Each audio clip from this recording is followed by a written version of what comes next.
bismillaahi raxmaan raxiim assalaamu calaykum kusoo dhawaada saafi channel oo aan kaga hadalno waxyaabo faa-iido ula bulshadeena maanta marka waxaan rabaa inaan ka hadlo ama aan idinla sheergareeyo arin aan soo ogaaday oo ku saabsan kalluumada aan cunno ee suuqa yaala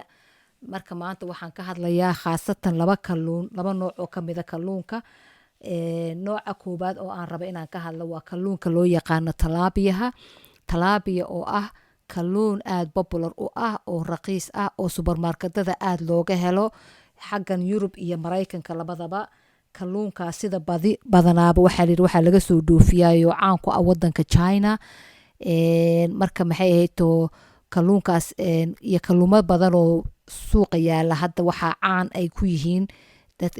in la farm gareeyo kalluumada fish farming wax la yiraahdo ayaa jira fish farming waxay tahay kalluunka waxa lagu korinayaa meelo khaas ah containera lagu korinayaa inta badda laga soo saaro sababaha waxaas loo sameynayana waxay tahay sabab ku saabsan arrimo dhaqaale oo ay rabaan inay fishka maxay ahayd koriinkiisa iyo magaranaysa tayadiisa iyo tiradiisaba ay maamulaan marka waxaa la sheegay kalluunka talaabiyaha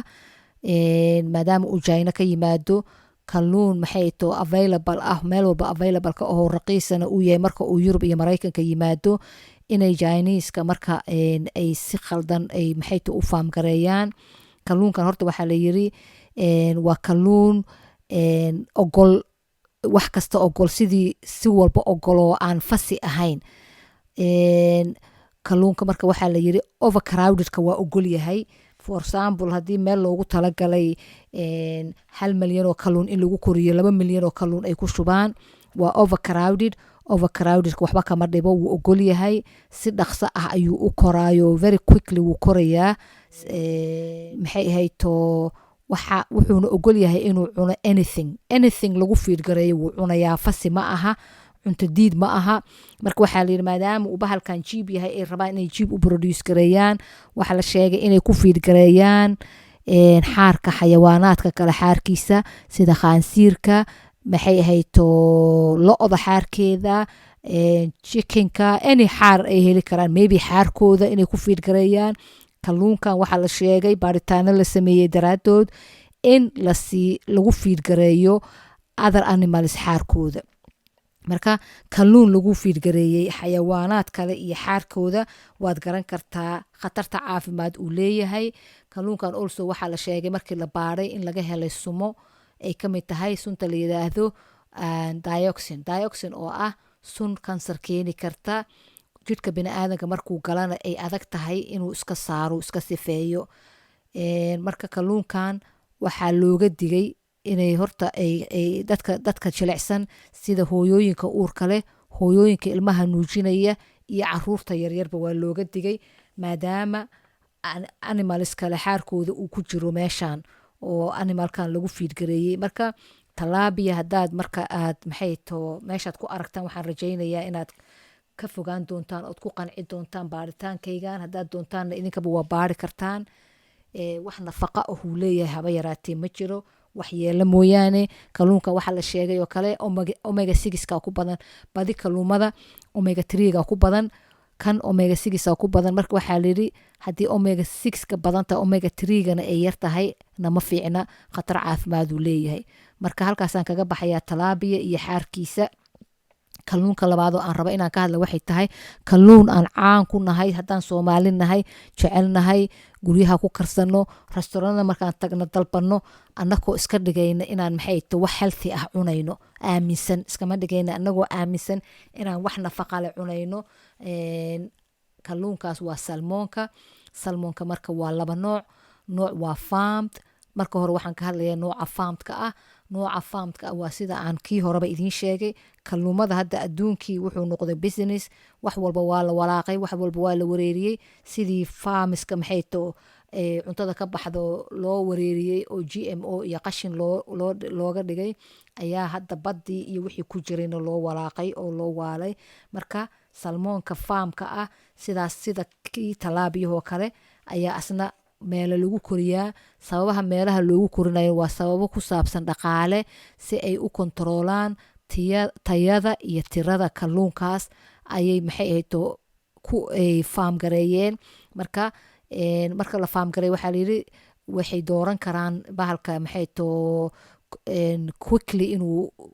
u samaysmo waxay dooran karaan miisaankiisa oo waxaa la yiri borotiin iyo cuntooyin badan ay siiyaan si uu miisaan weyn u yeesho oo miisaankana lacag u keenaya marka bahalka miisaankiisa culus yahay kalarkiisa xitaa kan faamka ah waa kalar fake ah kalarka xitaa daawooyin ay ku daraan si ay kalarkii salmoonka oo kale ugu sameeyaan marka kalarkiisana waa fake marka maxay ahayto kalluunkan salmoonka la yiraahdo faamka ah wuxuu leeyahay caafimaad daruu leeyahay maxaa yeelay waxaad ka qaadi kartaa maxay to cuduro maadaama ay chemicals iyo antibiotic because waxaa la yidhi kalluunka marka meesha lagu korinayo kalluumadii waa overcrowded sida badan overcrowded aa dhaha meel cariiriya ku korayaan markay ciriiriga ku koraan kalluumadii qaaraa dhimanaya qaarkii dhintay ayay kuwana cunayaan iyo wixii borigoodii ka haray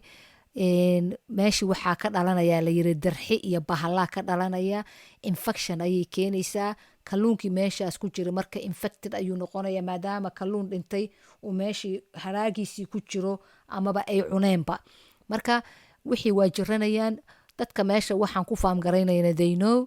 inay waxaan jiranayaan kalluumada isjiirayaan qaarkood dhimanayaan infection iyo darxi iyo qurun uu ka dhalanayo marka waxay la dul taagan yihiin antibiotic iyo daaway la kor taagan yihiin ay ku protect garaynayaan kalluunka wixii ka haray si aanu u la-anin ayay antibioticgaas siiyaan marka maxay hayto antibioticgaas naftirkiisa qofka bini'aadanka ah hadhow markii kalluunka supermarket kala dhigo aad gadatid antibioticgaas adigana waa jirkaagu gelayaa markuu jirkaaga galana wuxuu kugu koos garayn karaa problems maxaa yeelay antibiotiga kalluunkan uu wato dadka qaaraba antibiotigyada qaar allergy la ah dadka qaara maxay ahayto uu maxay to caafimaad darro ku koos garayn karaa for example hadda caloosha bini'aadanka waxaa naloo sheegay inay leedahay good bacteria and bad bacteria marka kaba soo qaad kalluunkaas antibiotiga lahaad cuntay amaba adigaaba antibiotic laguu soo qoray antibiotigaas marka wuxuu kaa baabi'inayaa la og yahay bakteeriyadii fiicneed ee calooshaada difaacaysay ayuu baabi'inayaa marka maybe markaad kiniini qaadatid antibiotic qaadatid waad garan kartaa antibiotiga inuu damage koos garayn doono hase yeeshee marmaraa loo baahan yahay antibiotigoodee aan laga maarmi karin hase yeeshee ka waran markaad cunto aad suuqa kasoo gadatay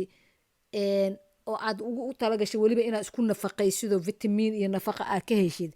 ay ku siiso antibiotic aadan ogeyn oo antibiotigaas oo calooshaadii bakteeriyadii ka dili kara ama allergy kugu koos garayn karo aadna kana warhaynin waa qiyaasi kartaa marka waxaa la sheegay fishkan farmka ah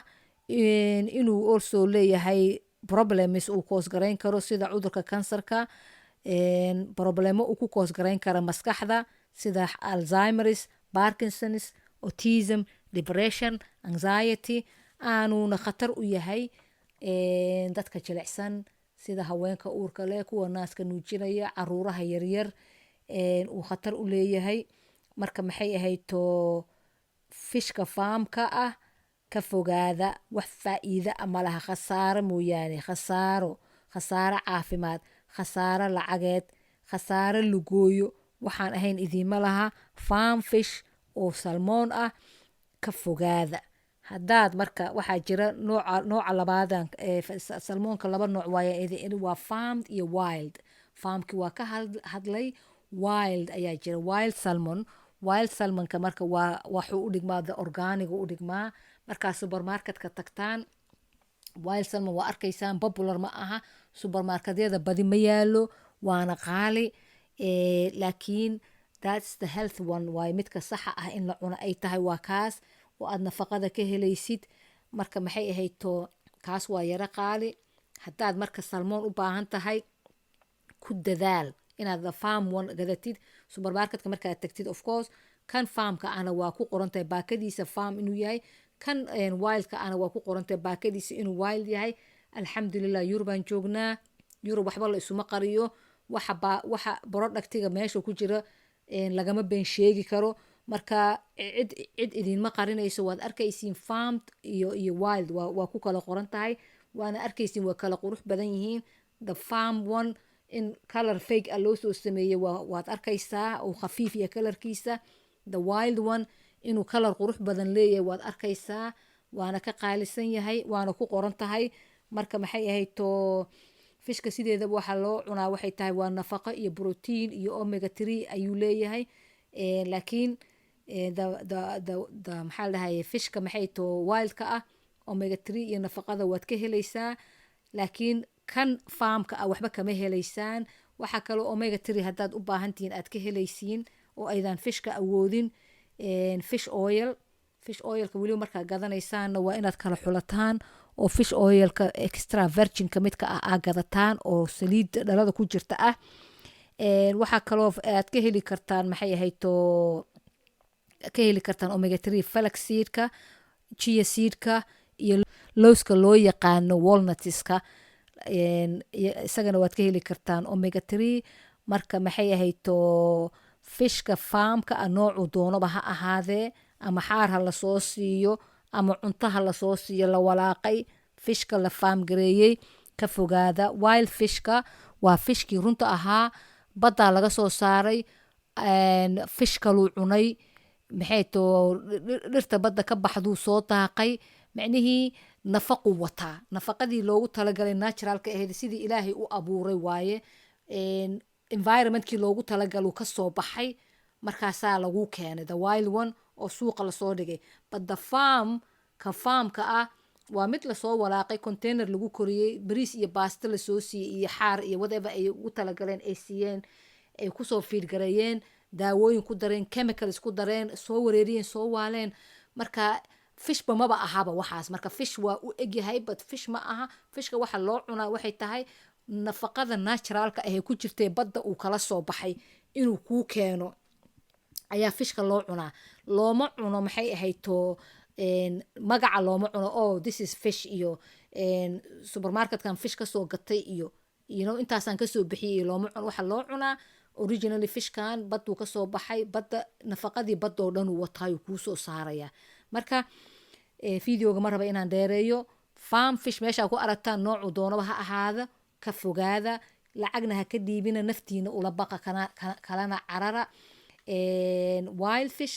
haddaad awoodaan xataa bishii mar aad awoodaan wildka iibsada insha allah waxaan rajaynayaa videoga inaad ka faa'iidaysateen haddaad ka faa'iidaysateen tambis absiya subscribe gareeya inta aad jeceshihiinna la sheer gareeya wassalaamu calaykum waraxmatullah